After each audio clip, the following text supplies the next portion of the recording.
Hello everyone. In this video, I will show you how to fix Roblox Error Code 268 where you get kicked by the server. First, make sure there are no cheats or exploits on your computer. Roblox blocks accounts when it detects executors, scripts, or third-party tools. This includes popular exploit programs and any background tools that modify games.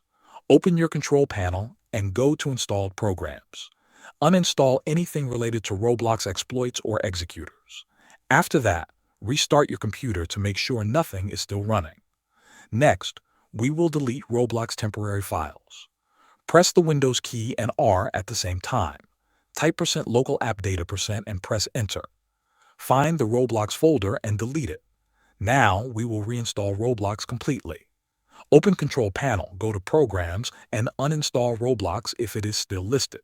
Restart your computer again. After the restart, open your browser and go to the official Roblox website. Log into your account and download the latest version of Roblox.